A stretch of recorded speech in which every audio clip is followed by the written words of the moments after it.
नाम जप के अभ्यास का फायदा। श्रीमती नमिता चौधरी को उनके पिता ने नाम ध्यान करने की आदत बचपन से ही करवा दिया था। 12 वर्ष की उम्र में विधिवत दीक्षा ग्रहण की। उनकी शादी सिलचर असम के एक दीक्षित परिवार में हुई। वे करीमगंज में सरकारी नौकरी में कार्यरत थीं। उनके पतिदेव सिलचर के एक प्राइवेट कंपनी में कार्यरत थे। द्वितीय संतान के जन्म के समय शारीरिक जटिलता के कारण मेजर ऑपरेशन करके मां बच्चे को बचाया गया था। उस समय भी वे ठाकुर का नाम जप करना तेज कर दी थी। कहती थीं कि नाम जप करने से मेरे मन की शक्ति काफ़ी बढ़ जाती है। लड़की के जन्म के 3 महीने के बाद अचानक पेट में बहुत तेज दर्द होना आरंभ हो गया। करीमगंज अस्पताल में भर्ती करवाया गया। 2 दिनों तक के इलाज से जब कोई फायदा नहीं हुआ तो वहाँ के डॉक्टर तुरंत सिलचर के किसी बड़े अस्पताल में दिखलाने की सलाह दिए। उनके पति तुरंत सिलचर ले जाकर एक बड़े नर्सिंग होम में भर्ती करवा दिए। विभिन्न तरह की जांच के रिपोर्ट देखने के बाद डॉक्टर ने सलाह दिया कि तुरंत एक मेजर ऑपरेशन करना होगा, नहीं तो रोगी को बचा पाना मुश्किल है। लेकिन नमिता चौधरी के पति पत्नी की 3 महीने पहले ही एक मेजर ऑपरेशन होने के चलते तुरंत एक और बड़ा ऑपरेशन करने की अनुमति नहीं दे रहे थे।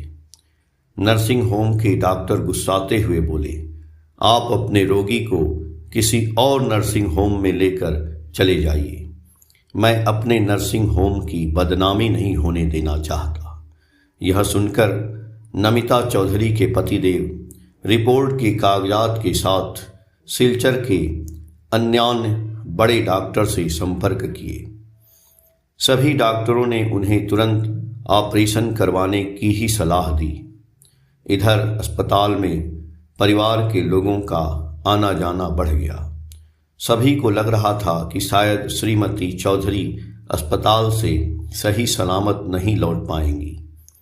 श्रीमती चौधरी मन ही मन नाम जप तीव्र गति से करती हुई श्री ठाकुर से प्रार्थना कर रही थी कि ठाकुर मेरे 2 छोटे छोटे बच्चों के लिए मेरी रक्षा करें। श्रीमती चौधरी के पतिदेव दूसरा कोई उपाय न देखकर रात को डॉक्टर से सर्जरी करने की अपनी सहमति दिए। डॉक्टर ने कहा कि रात को मैं सर्जरी नहीं कर पाऊंगा। रोगी के घर वाले बहुत अनुनय विनय करने पर बोले, पता नहीं क्यों मुझे अभी उसका ऑपरेशन करने का मन नहीं कर रहा है। कल सुबह फिर से पूरी जांच वगैरह करने के बाद जो करना होगा करेंगे। श्रीमती चौधरी विरामहीन दर्द से लगातार करा रही थी। आधी रात में अन्य डॉक्टर रोगी को जांच परख करने के बाद आपस में कुछ सलाह मशवरा करके चले गए। दूसरे दिन सर्जन दोपहर में आए और रिपोर्ट और रोगी को जांच करने के बाद श्री ठाकुर के प्रति श्रद्धापूर्वक प्रणाम करते हुए बोले, आप ठाकुर जी की दया से ऑपरेशन होने से बच गईं। ऑपरेशन होने के बाद भी संकट बहुत ज़्यादा कम नहीं होता, लेकिन अब रोगी खतरे से बाहर है। कुछ दिनों के बाद श्रीमती नमिता चौधरी अस्पताल से घर लौट आईं। जय गुरु।